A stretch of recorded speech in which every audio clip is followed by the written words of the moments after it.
오늘 우리가 보게 될 성경은 구약 성경의 마지막 성경인 말라기 선지자의 말씀입니다. 말라기 선지자의 말씀은 구약이 하나님과 이스라엘 민족이 부부의 언약으로 통해서 천년간의 사랑을 한 얘기로 말하고 있습니다.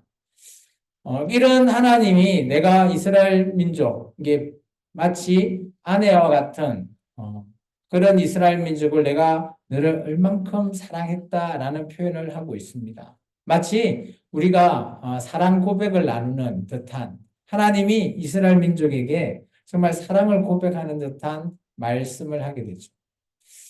우리가 결혼하기 전이나 결혼했을 때 신혼 때는 어떻습니까? 남편이 아내에게 사랑을 고백하고 사랑해라고 말할 때는 그 말씀이 달콤하죠. 근데 시간이 얼마 흐르고 나서 뭐 부부싸움도 잡고 그럴 경우에 남편이 평상시 잘 못해주다가 갑자기 사랑해라고 말을 하면 아내의 반응은 어떠죠? 인상이 조금 찌그러지면서 어떻게 나를 사랑해? 어떻게 나를 사랑했어? 이렇게 물어보지 않을까요? 뭐 잘못한 거, 뭐 나한테 잘못한 거 있냐고 그럴 수도 있죠. 어, 마치 이스라엘 민족이 하나님의 이런 사랑을 고백하는데, 그래서 이스라엘 민족은 마치 그런 형태의 답변을 하는 거예요.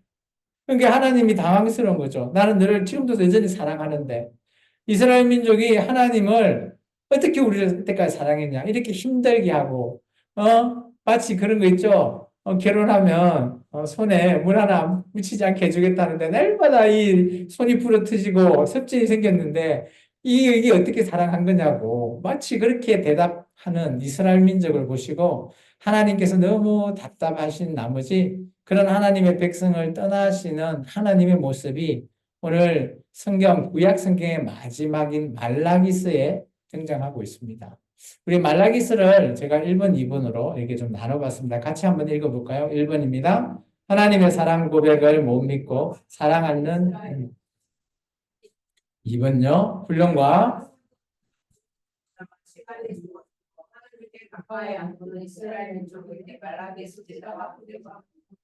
이게 어떤 얘기인가 하면 남편이 아내를 너무 사랑하는데 그래서 중간중간에 아내가 남편을 뭐 외도하기도 하고요. 바람피기도 하면 그때그때마다 선지자, 즉 요즘 같으면 이혼 변호사를 보내가지고 잘 절충하면서 좀 돌아와라. 그럼 내가 용서해 줄게. 막 그렇게 하시는 거예요. 그런데 그렇게 남편이 아내에게 열심을 하고 마음을 다했는데 아내는 그런 마음이 이제 없는 거죠. 마음이 돌아서 버리는 이스라엘 민족. 그런 이스라엘 민족을 볼 수 있습니다. 나중에 보면 아시겠지만 하나님 앞에 제사를 드리는데 흠이 있는 거 이런 걸 드리면 안 되거든요. 근데 그런 거를 가지고 와서 뭐 제사 태워버릴 건데 뭐 그런 거죠. 우리 교회식으로 따지면 뭐 가령 예를 들면 이런 거요. 헌금? 뭐 헌금 드리는 거? 뭐 내 마음만 주면 되지 하면서 꼬깃꼬깃한 거 그냥 드려버리는 마음이 없는 그냥 드리면 되지. 이런 형태의 습관적으로 드리는 그런 제사. 또 예배 요즘 우리 같으면 예배 습관적으로 드리는 예배처럼 뭐 하나님 앞에 나와서 그냥 드리면 되지. 라고 사랑이 식어버리는. 근데 정말 중요한 거는 사랑이라는 것이 빠져버리면 드리는 어떤 것도 아무 소용이 없다는 거. 그것을 하나님께서 말라기 선지자를 통해서 말하고 있습니다. 말락이라고 하는 뜻은 사람 이름이 될 수도 있고요. 아니면 이런 선지자의 뜻이라는 표현을 하고 있습니다. 이 뜻은 나의 사자. 이 사자는 라이온이 아니고요. 메신지예요. 말을 전하는 오늘 같으면 목회자 같은 이런 사람들을 뜻하는 게 말라키라는 단어를 하고 있습니다. 대략적으로 한 BC 한 440년 정도로 이 선지자가 사역한 것으로 보여지고요. 구약에 있어서 이제 말라기스 다음에는 이제 우리가 신약 성경이 마태복음으로 넘어가죠. 그러니까 구약의 마지막 선지자다 보니까 하나님께서 이 구약의 마지막 선지자를 통해서 최종적으로 하나님의 백성인 아내인 이스라엘 민족에게 돌아오 달라라고 하는 겁니다.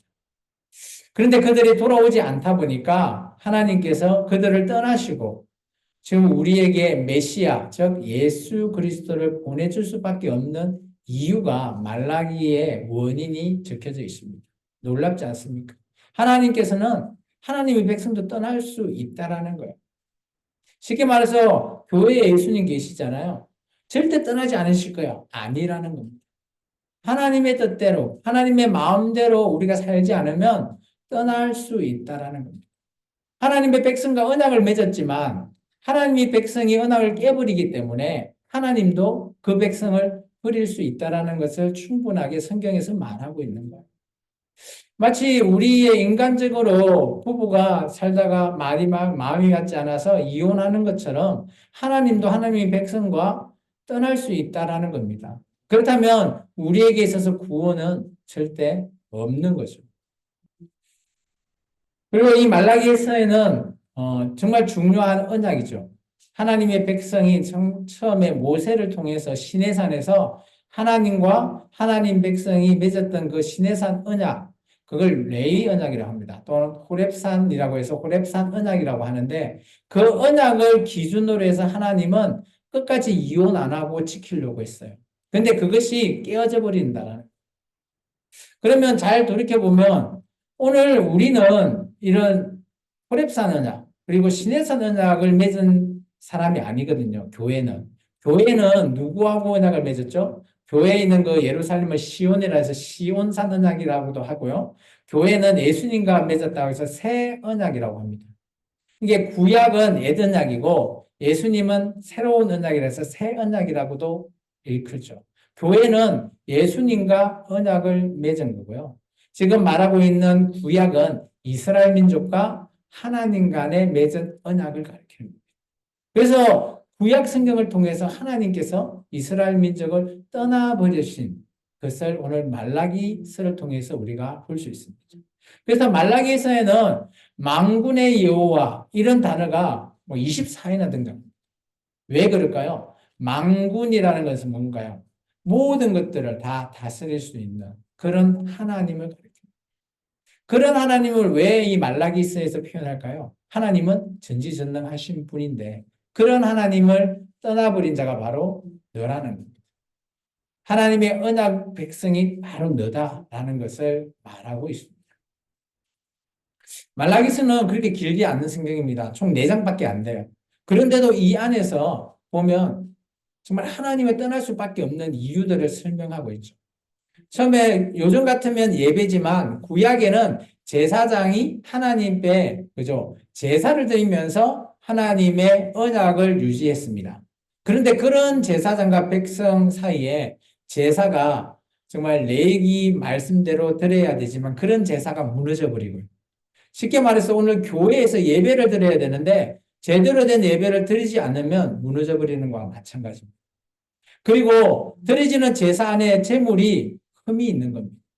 오늘 여러분이 하나님 앞에 나오셔서 드려지는 여러분의 헌금, 예물이 여러분은 어떻게 드립니까? 흠이 있는 걸 드린 건 아니잖아요.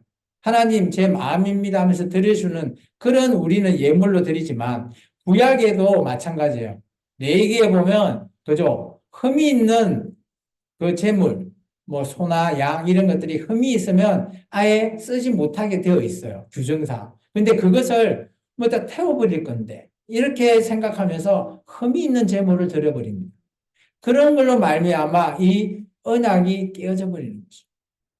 그리고 아까 제가 얘기했지만 하나님의 구약은 하나님과 이스라엘 민족의 결혼이라는 부부 언약을 얘기하고 있습니다. 근데 이 부부 언약 중에 하나님은 절대 바뀌지 않았지만 아내 되는 이스라엘 민족이 바람을 피는 거죠. 이방 여인과 결혼을 하게 되고 그리고 말미암아 하나님과의 언약이 또 깨져버리는 거예요. 그래서 도저히 안 돼서 하나님께서는 앞으로 너 때 말고 너 다음에 새로운 메시아, 지금 우리 같으면 예수 그리스도로 말미암아 새롭게 시작하겠다라는 것을 말하고 있습니다. 그러면서 거기에 무너져 내리는 그 성전에다가 한 번 더 기회를 주십니다. 뭔가 하면 너희가 드리지는 뭐 우리가 이제 말라기서 하면 11조 예를 들거든요. 헌금을 제대로 한번 드려봐라. 그러면 내가 너희가 해달라는 거 그런 모든 거 내가 11조가 궁해서 그런 게 아니라 너희가 드리는 그 정신이 내 앞으로 온전히 돌아오기를 바라서 그걸 다시 한 번 더 해달라고 합니다. 그렇지만 그런 모든 것들이 다 예물의 정신들이 파괴되는 거예요. 그래서 여러분이 헌금하시잖아요. 이 헌금에 있어서도 여러분은 그냥 그저 하지 마십시오. 헌금은 하나님 앞에 나의 마음을 드리고 정성을 들이셔야 돼요. 11조뿐만 아니라 다른 헌금도 마찬가지입니다. 하나님께서는 이런 것까지 생각하고 계시는 거예요. 말라기가 바로 그런 겁니다. 말라기에 드려지는 이 예물, 그냥 드리면 되지. 그냥 일부 그냥 아무 생각 없이 11조제마다 뭐 1조 탁 정해놓고 나는 이번 주에 이번 달에 이 정도 벌었으니까 이 정도 11조를 떼놓고 드리는 거하고 그냥 그러네 받아 이만큼 받았네 하고 나 이만큼 드려야지 이렇게 하는 거는 생각이 다른 거죠. 오늘 우리 교회는 헌금에 있어서는 저는 이렇게 생각합니다. 구약의 제사를 드려지는 그런 예물과 정신은 동일하다라고 봅니다. 그거는 바뀌면 안 돼요. 그 드리는 것은 거룩하게 드리셔야 돼요. 그리고 그 정신에 있어서 우리는 뭐 지금 소나 양을 드리지 않아서 돈으로 드릴 수 뿐인데, 근데 실제적으로 우리가 그 안에 있는 정신만큼은 동일하게 여러분이 하나님 앞에 마음으로 드셔야 돼요. 그리고 잘 생각해 보시면 우리가 창세기에 가인과 아벨이 드렸던 그 제사 있잖아요. 가인은 받으시고 아벨은 받으시고 가인은 받지 않았잖아요, 제사를. 근데 잘 보면 뭐 피로 드려서 받았고 그냥 곡식을 드려서 안 받았다? 그거 아니에요. 제사제도 내에 보면 곡식 제사도 있거든요. 근데 중요한 건 뭔가 하면 그 제물의 마음입니다. 드릴 마음. 아벨은 아예 태어날 첫 새끼를 하나님 앞에 드려야지 생각하고 그 새끼를 주목해 본 겁니다. 그에 비해서 가인은 농사를 했을 때 그 일부러 그냥 떼서 드리는 거죠. 마음이 다른 겁니다. 오늘 말라기가 말하고 있는 이런 예물이나 드리는 것은 바로 그거라는 겁니다. 천년 동안 하나님과 이스라엘 민족이 사랑을 했는데 사랑의 방식이 달랐던 거죠. 하나님은 끊임없이 그죠? 사랑을 주는데 이스라엘 민족은 사랑을 끊임없이 받기만 하는 거예요. 물론 사랑은 주고 받는 거 맞습니다. 근데 이것이 누구가 일방적으로 주고 일방적으로 받다 보니까 이것이 자칫 잘못하면 엇갈려 버리고 깨지는 거죠. 사랑은 저는 이렇게 생각합니다. 주고받는 것이다. 내가 하나님 앞에 드리고 하나님이 나한테 주는 그게 사랑이고 사람의 사랑도 마찬가지 아니십니까? 그래서 하나님과 이스라엘 민족이 말라기에 보면 참 대화 내용이 좀 아찔합니다. 하나님은 내가 너를 사랑했다 하는데 이스라엘 백성이 우리를 어떻게 사랑했냐 따지는 거죠. 너무 우리가 때로는 우리가 하나님 앞에 힘들고 어려우면 기도 속에 따질 수는 있어요. 근데 이것은 좋은 예가 아니라고 저는 생각해요. 네가 나를 언제 공경했냐? 라는 거 하니까. 그리고 우리가 하나님을 언제 멸시했나요? 마치 사춘기 아들이 엄마한테 대드는 것 같죠. 다시는 너에게 선물 안 받겠다. 근데 드리지 마라. 어찌 됨입니까? 내가 준다는데 받으셔야죠. 말로 나를 괴롭게 했다 하는가? 우리가 말로 괴롭히게 한 적 없는데요? 이런 형태로 완전 동상이몽식의 대화가 말라기스에 등장합니다. 너무 안타깝죠. 하나님의 말씀과 이스라엘 민족은 정말 제대로 이게 탁 맞으면 너무 아름다운 사랑을 이루는데 이게 계속 엇갈려 버리는 사랑. 그런 사랑으로 말미암아 하나님께서 이혼을 택하 버리십니다. 그러면 한번 생각해 보십시오. 우리가 하나님을 사랑한다 라고 해서 예배를 드리고 교회에 나오지 않습니까? 근데 교회에 나왔는데 내 안에 사랑이 없다? 만약 그럴 수 있나요? 그럴 수 있다고 보거든요. 한자는 있지만 내가 하나님을 하는 사랑이 없을 수도 있다라고 생각합니다. 그럴 때는 어떤 경우 어떤 반응이 나올까요? 그걸 제가 한번 정리를 해봤습니다. 같이 한번 읽어볼까요? 첫 번째, 하나님을 이게 내 안에 사랑이 없으면 당연히 무시할 수밖에 없죠. 두 번째, 마치 부모한테 말대꾸하는 자녀가 떠오르시죠. 세 번째요? 예배 나오기 귀찮아하는. 네 번째, 이 흠 있는 것을 말하는 거예요. 다섯 번째, 지금 우리 예배 드리는 거 하나님 보고 계시는 거 믿으십니까? 믿으십니까? 우리 시문이가 아멘을 안 하네. 아멘 해야죠. 근데 안 보인다고? 그렇게 안 믿으신다는 거죠. 여섯 번째요? 정말 우리의 삶은 남한테 본이 되라라고 늘 얘기해요. 그리스도인은. 그죠? 근데 요즘 그리스도인이 어때요? 세상 사람들이 우리 보고 기독교를 하지 않나요? 본이 아니라 욕심은 본이 돼버렸죠. 너무 안타까운 겁니다. 계속 한번 읽어볼까요? 일곱 번째, 여덟 번째, 그리고요, 그리고요, 그리고 사람을 악하게 그렇게 만들어버리고요. 나를 통해서. 그리고 이혼을 쉽게 하고 가정이 그냥 깨져버리는. 그리고 계속해서 보면 하나님 안에 그런 우리 하나님 안에 사랑이 없으면 내 마음대로 하는 거죠. 그리고 하나님 건데 그냥 내 거다고 도둑질하는 그런 일이 돼버리고요. 그리고 우리가 악해도 나만 잘 살면 되지. 그런 생각이 하나님을 향한 사랑이 없는 겁니다. 그리고 자기의 유익이 없으면 섬기는 것 안 한다는 거예요. 우리가 섬김이라는 거는 정말 우리가 안에 사랑이 없으면 쉽지 않아요. 그리고 자기가 의인이라, 의인, 나는 예수 믿으니까 의인이야. 그런데 삶은 악하게 사는 거. 믿지 않는 사람보다 더 악한 그런 삶을 사는 기독교인이 있어요. 자기의 이익을 위해서 다른 타 종교를 용납해버릴 수가 있어요.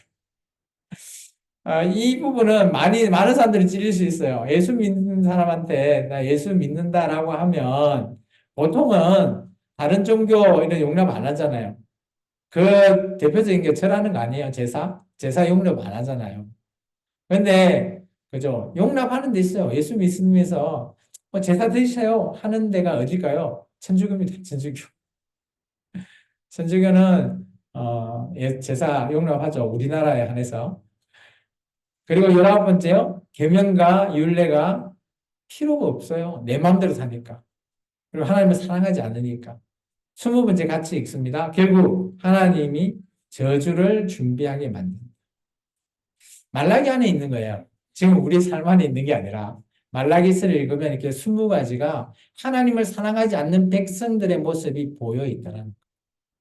그러면 한번 돌이켜 보십시다. 우리의 삶 속에 하나님의 사랑하는 모습이 없으면 찔림받은 거 있으면 이제 우리가 돌이킬 차례입니다.